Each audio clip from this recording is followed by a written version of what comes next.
The Ride Home Rants podcast is brought to you by Reaper Apparel Company. Reaper Apparel offers a casual line of superb fit, finish, and comfort. We design for those who refuse to die slowly and choose to live untamed.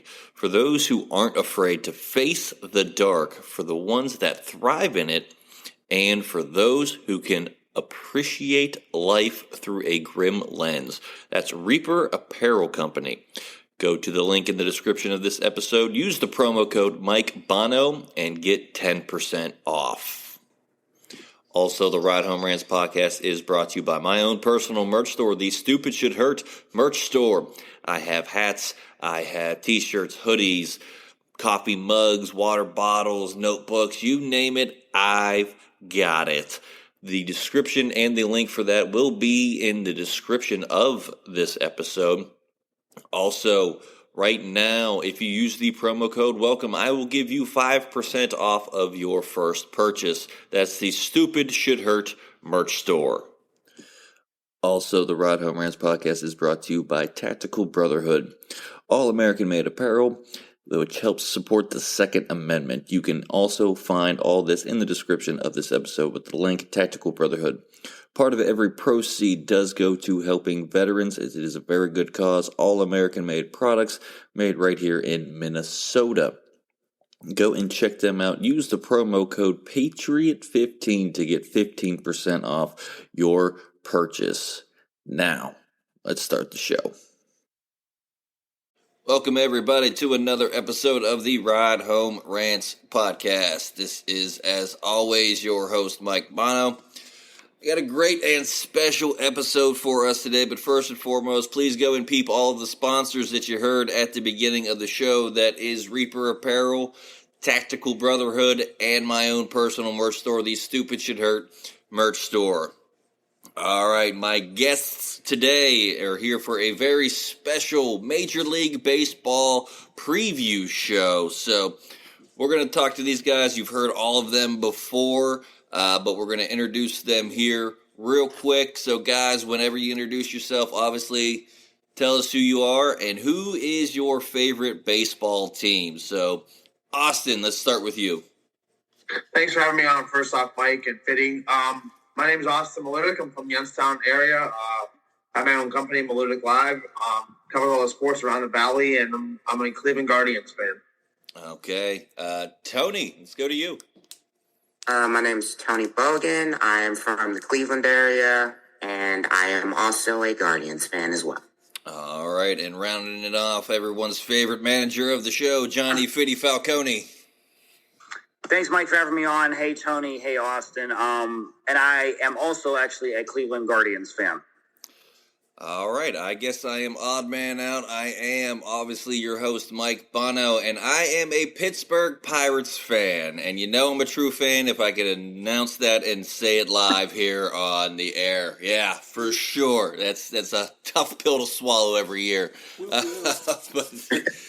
thank you guys for coming on. So for all the listeners out there, this is going to be just like our other roundtables. I'm going to moderate. You're going to hear from this panel of guests here. So first and foremost, Austin, we'll start with you. Do you think the Cleveland Guardians will improve from their 2022 record of 90-72? I do. I think that the Guardians went out and, well, first off, let me start by saying, the Guardians don't have much money to spend, and they never do. But they've gone out. They got a couple of nice pieces in the offseason, one of them being Josh Bell. You could obviously rotate with Josh Taylor, whether that's at the first base or at the DH position. The Guardians also went out and got hopefully a new catcher for opening day, Mike Zuzuno from the Athletics, I think he was from. So they boasted two big pieces right there. They got some help in the bullpen. So I think that this team can get a few more wins than where they were last year. All right, Johnny, let's go down to you. I don't know if they can improve. Do I think they'll be a playoff team? Yes. Do I think they'll win the division? Yes, because the division is so bad.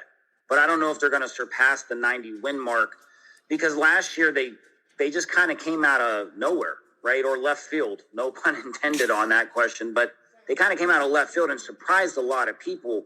But, they're probably one of the three best, teams in the AL this year. But people are going to be gunning for them. So I don't know if they're going to actually improve over 90 wins. I think they'll be like an 86-win team. But I do expect them to win the division. And also, I think they're only going to go as far as Tito Francona takes them. Because if he has another health issue, I don't know if they have the coaching ability to surpass that of like what happened in 2021, for example.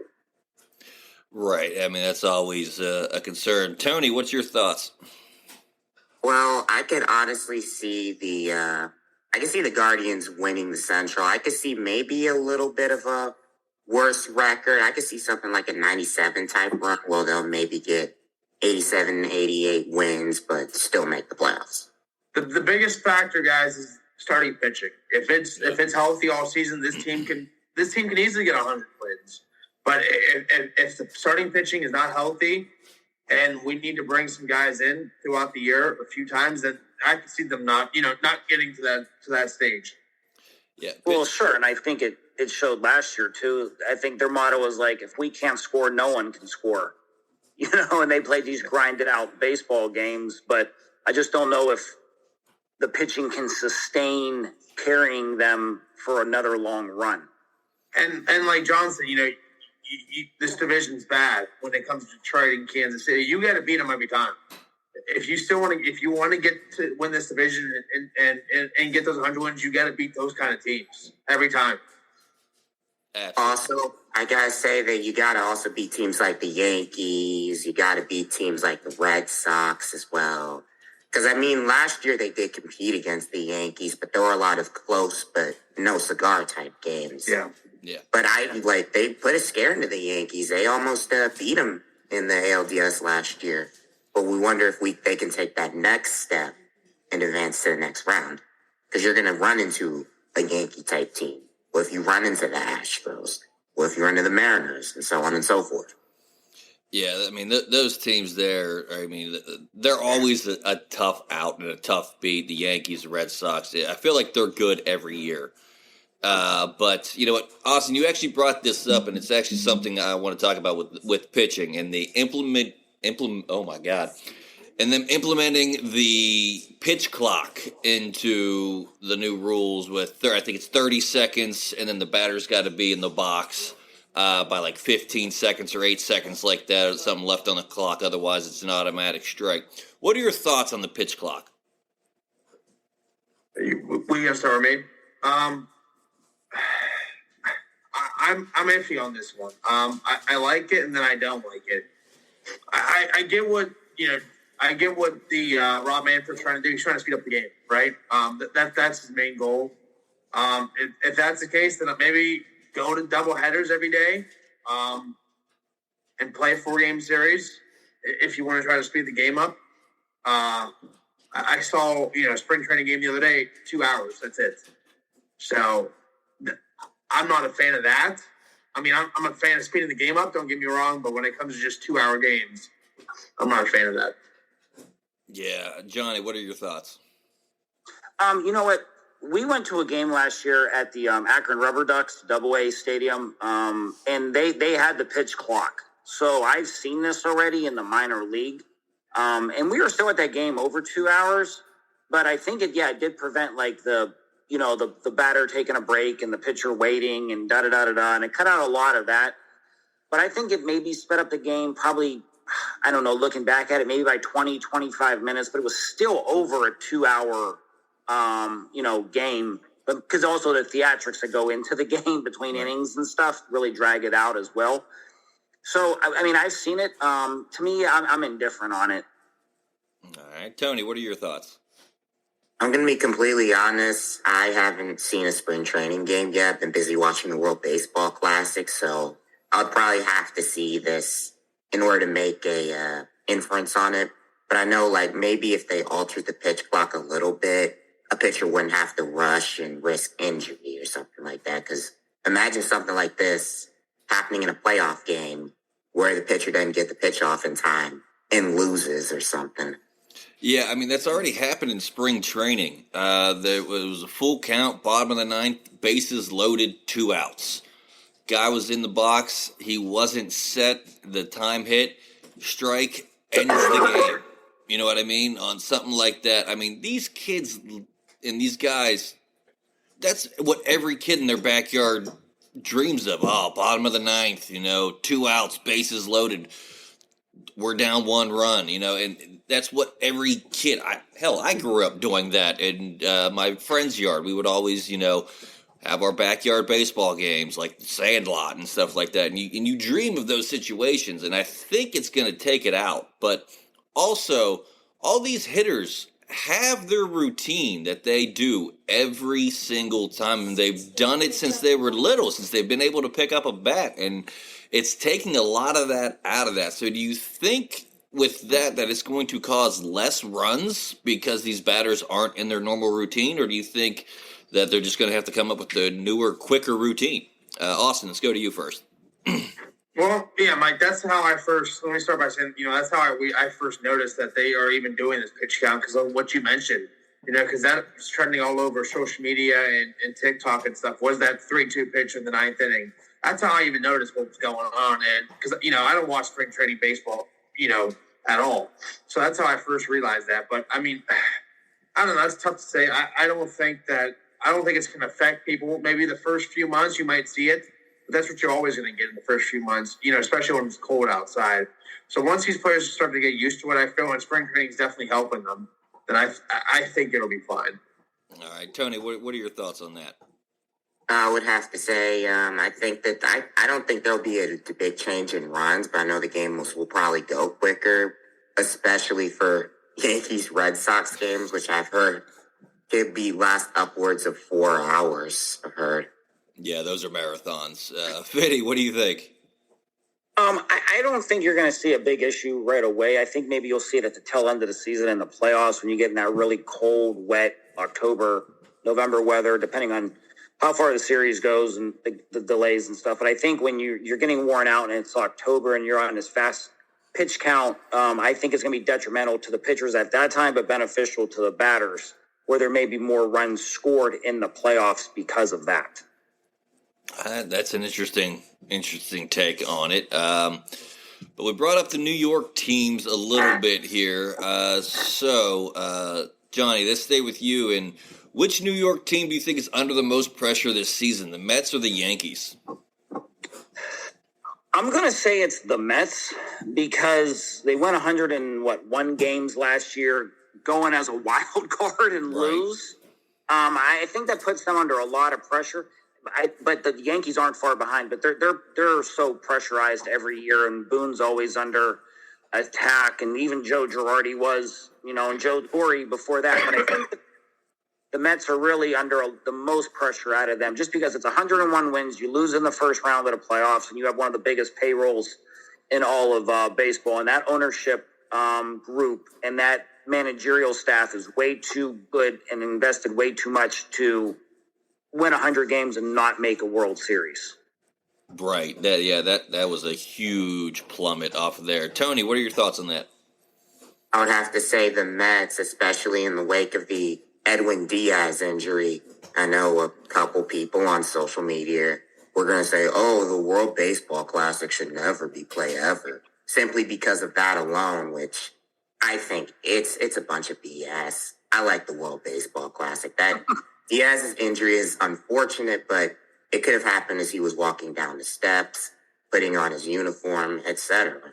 So I gotta say, basically the Mets, because you win 101 games, but you lost the division, didn't make it out of the wild card round. So I gotta say the Mets. The Yankees are always, like Fiddy said, Yankees are always under pressure year after year. So that's nothing new. All right, Austin, what are your thoughts?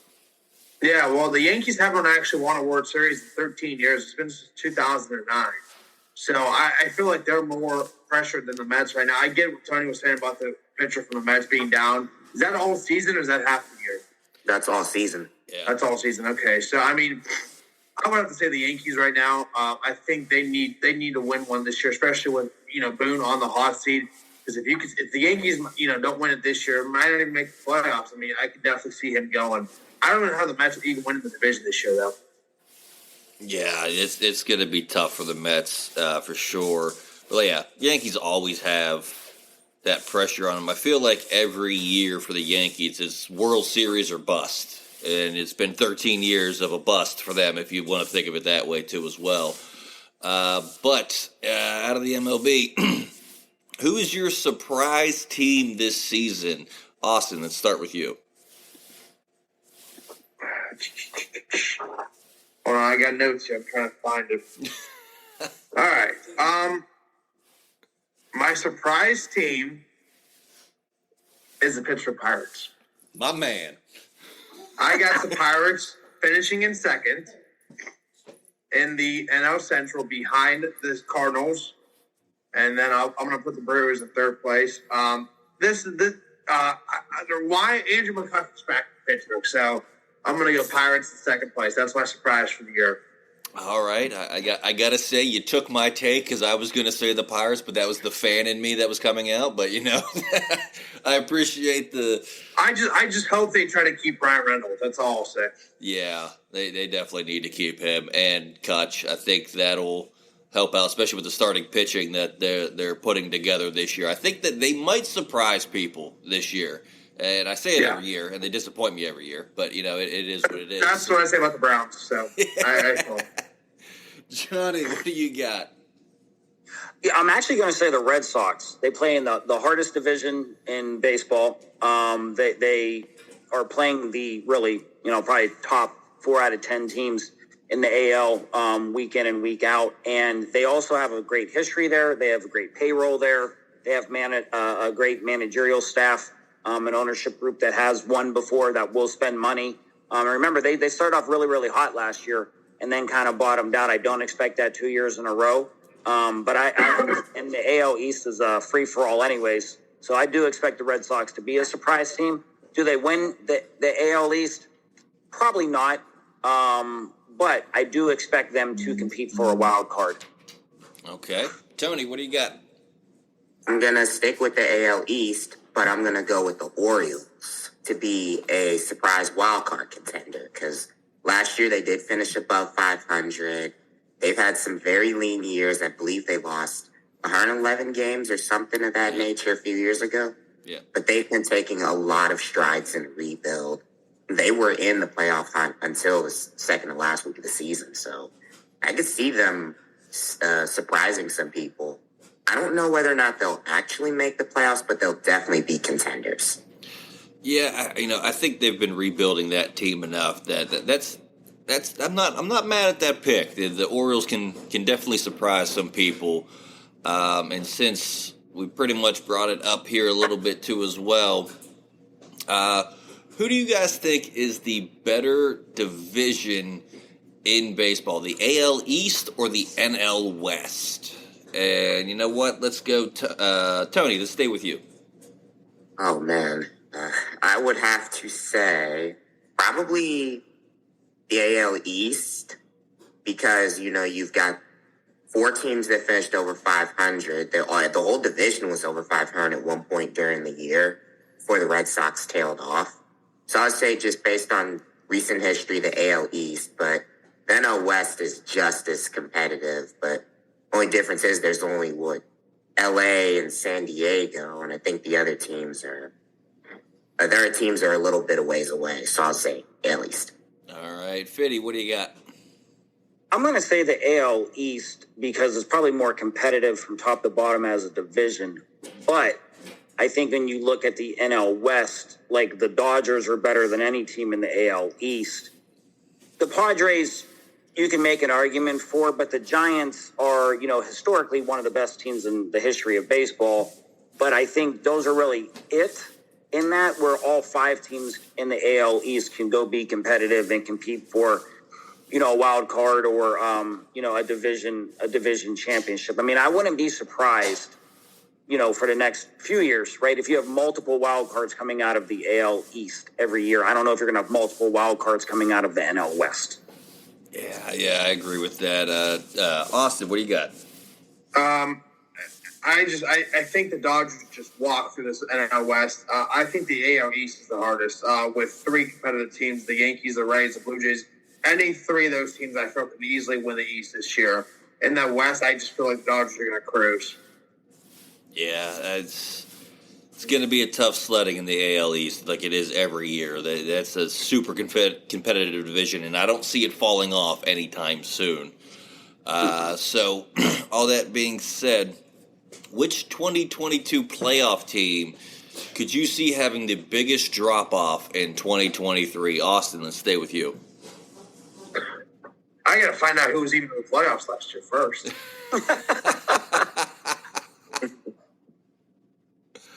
Can I go last on this one? Yeah, we'll skip the Johnny. Johnny, what do you All got? right, thank you.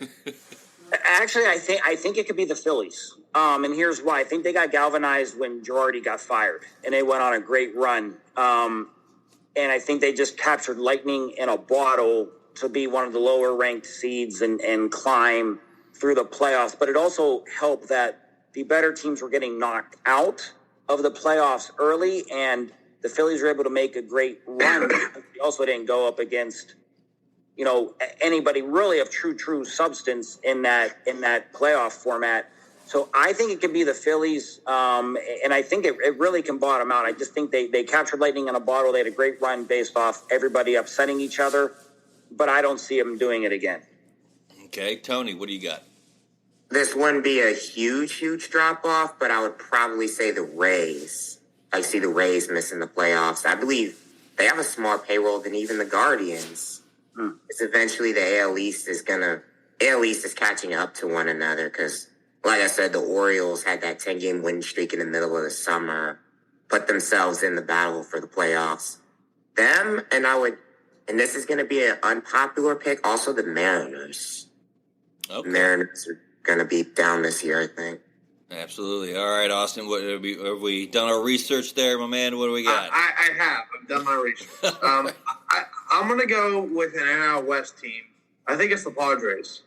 And I think that you can easily get three teams out of the Central and the East with the Braves, the Mets, and the Phillies. And obviously, like I said, Pittsburgh, Milwaukee, and St. Louis. So I'm going to go with the Padres. Don't even make the playoffs.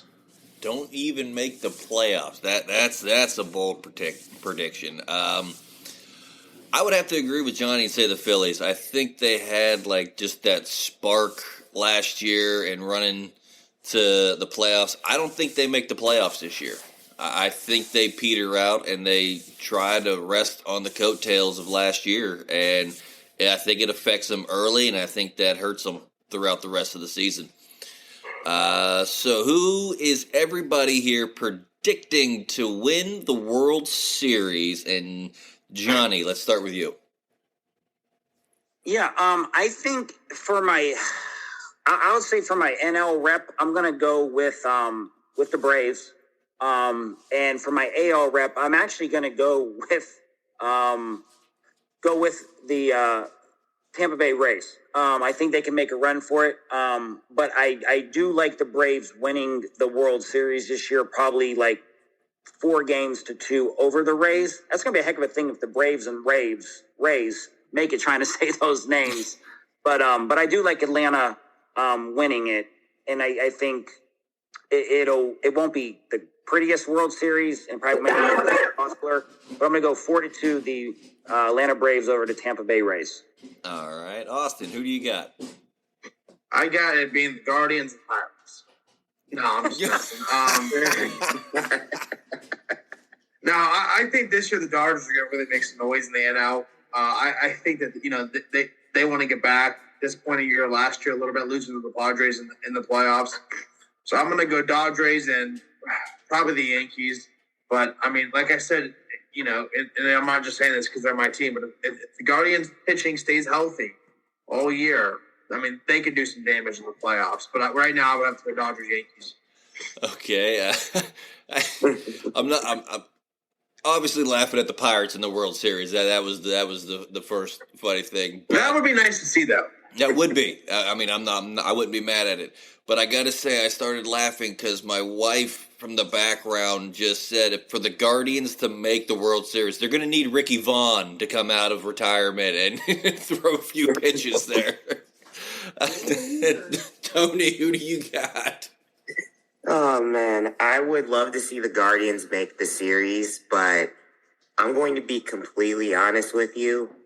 the road has led through the Astros for the past few years, and it's probably going to lead through them again.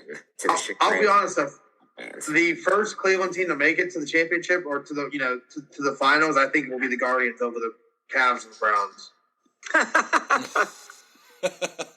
I'm being honest. You're wrong, Austin. I think you're right. Because the Cavs, I think, are just a piece or two away. They'll make the playoffs, obviously, and if the Spurs are fine right, they could make the conference final. But I think they're still a piece or two away. Yep. But as far as the AL, I would say the Astros because the road's just led through them the past few years. But given the playoffs, anything can happen. I don't think anyone had the Phillies make it last year, and they almost won the whole thing. As far as the NL goes, it's more of a crapshoot. I would have to say, I'm going to say St. Louis. I'm just going to throw it out there. They're going to pull a Philly-type run and surprise everyone. Because St. Louis is just one of those teams that, for some reason, you look at them like, where the hell these guys come from? Yeah. I feel like you could say that every year, too, as well. But St. Louis, I mean, they haven't really been a pushover. They had a couple down years the past couple of years. But, yeah, you're right. I can see them rebounding. But like you said, Tony, I'm going to have to go with the Astros. They've just been on too much of a hot streak. That would be my my prediction for the World Series. But, all right, who do we got as the best manager in the MLB right now? Let's go with Johnny to start this one off. Yeah, I think, and I'm not saying it as a fan. I'm saying it because I think it's true. I would say, Tito Francona. And here's the reason why. He's doing the most with one of the smallest payrolls in all of baseball. He's won, a couple division titles with them. He's won, playoff games with them. He's brought them to a World Series while doing it with, the small payroll and not this large, budget. And I think it shows how important he is to the team. Because look when he's taken his medical leaves and how they've bottomed out with a really good bench coach, but how they bottom out without him and how he raises their play with him. And especially doing it with drag out, fights of 2-1, 1-0, 15 inning games, with no hitting and just, pitching. It's almost like just fighting somebody in the mud, really, almost to a standstill, but long-winded on that. But I'm going to say just Francona, just because of what he's done year in and year out when he's healthy with that team. Okay, Austin, who do you got? I'm going to go Kevin Cash, Tampa Bay Rays. I think they could be a team in the East that can compete with the Yankees. I have them in second, so I'm going to go Kevin Cash. I mean, I like what John was mentioning, obviously Tito, but, try to pick someone different. I'm going to go Kevin Cash. All right. Tony, who do you got? I got to say Terry Francona of the Guardians. I believe they've had one losing season in his entire tenure since he took over.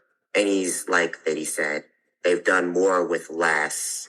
And they just, they're kind of, I would say, the Tampa Bay of the Midwest. Yeah.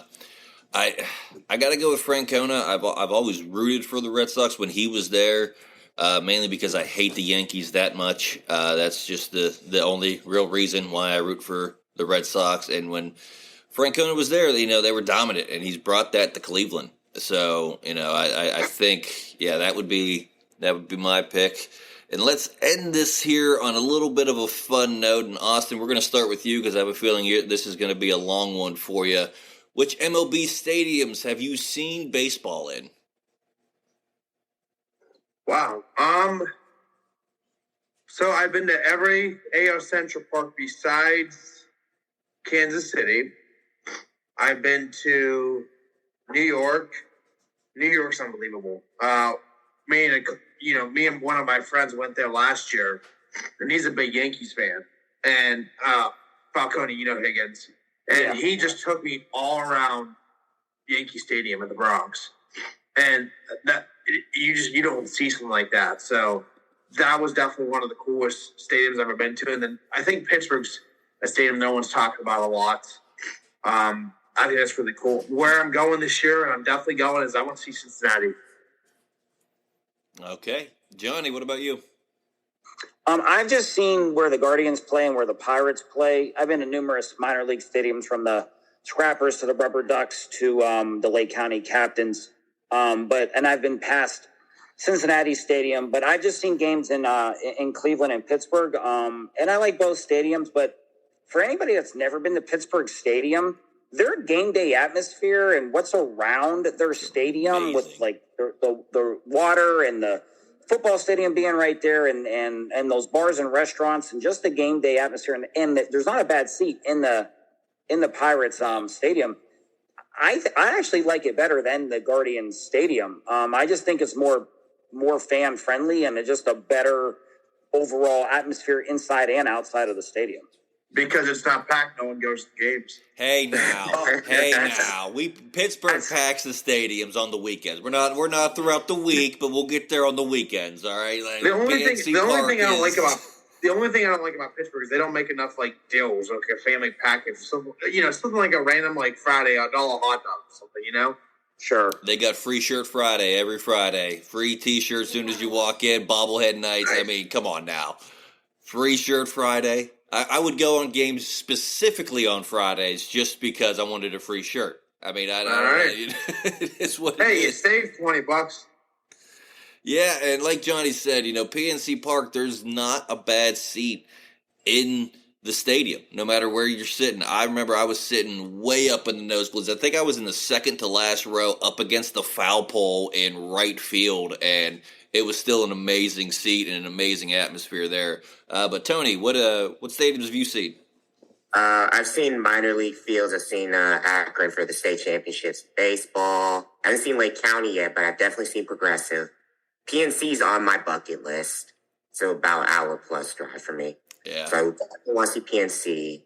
We've driven, like, when I was at a family reunion, we boated. We were on a boat trip past Great American Ballpark, and we've driven past Comerica in Detroit. But PNC's on my list, and before the Jays moved back to Canada, I wanted to see a game at Buffalo. Yeah, that would have been a good stadium to see. But yeah, I mean, you need to get to PNC Park. I'm telling you, just like Johnny said, the whole atmosphere around that stadium on game days is amazing. And yeah, even if you're sitting. Go ahead, Mike. I was going to say, with the city as the backdrop, if you're sitting on the infield side and just being able to see the whole city of Pittsburgh right behind the stadium, the Three Rivers, it's just an awesome view no matter where you're sitting there. And yeah, like Johnny said, the pierogi races, you can't go wrong with the pierogi races in the middle of the game too as well. So, and like, if people haven't seen how it's set up, for example, the Guardians are right next to the Cavs arena, which is great because you can cut down on space. But where like the Steelers play and then the Pirates play, for anybody that's never been there, there's a strip right in there. It has stage A&E where they put on concerts. They have a couple bars and clubs and restaurants. And really, you just walk up and down that strip, and it's constantly packed, and the water sits right behind it. And then there's apartments, and the casino is right there too. So it's not as jammed as downtown Cleveland is. It's a little bit more spread out, but it just definitely is just a great atmosphere before the game, where like Cleveland has really East 4th and those places to go to, but like that whole north side of Pittsburgh is really nice with that, because it's really just that stadium, that casino, and those bars. So everything's like walking distance, John.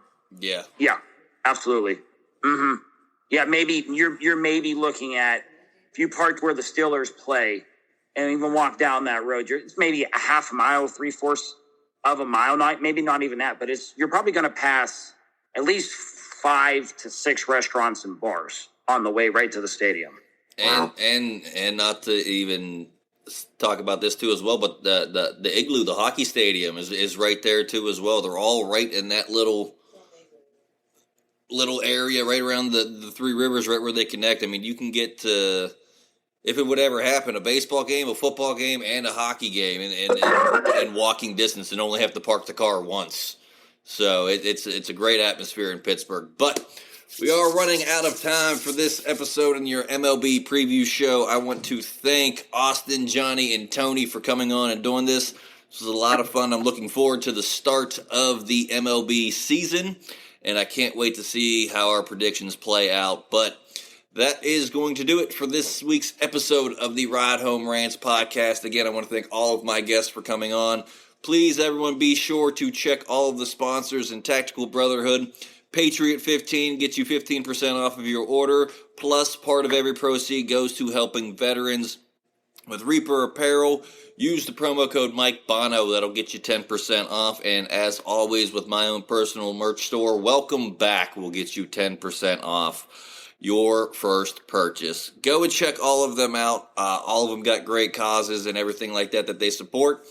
Please go and check them out. But as always, if you enjoyed the show, be a friend, tell a friend. If you didn't, tell them anyways. They might like it just because you didn't. That's going to do it for me, and I will see y'all next week. The Ride Home Rants podcast is brought to you by W Energy. Energy drinks made for gamers, streamers, and podcasters alike. For gamers, streamers, and podcasters alike. Go to the link in the description where you can find the best energy drinks out there. Less caffeine than a cup of coffee. Also, no jitters and no crash afterwards. Use the promo code Mike Bono and get yourself 10% off. Also, the Ride Home Rants podcast is brought to you by my favorite sponsor of the show, and that is Shankit Golf. Golf apparel made for the everyday golfer. We might not go out and shoot a 6 under par. We're probably going to shoot a 6 over par. But this is going to give us the gear that's going to help us rocket on and off of the course. Go to the link in the bio. Use the promo code Mike Bono and get yourself 10% off there as well.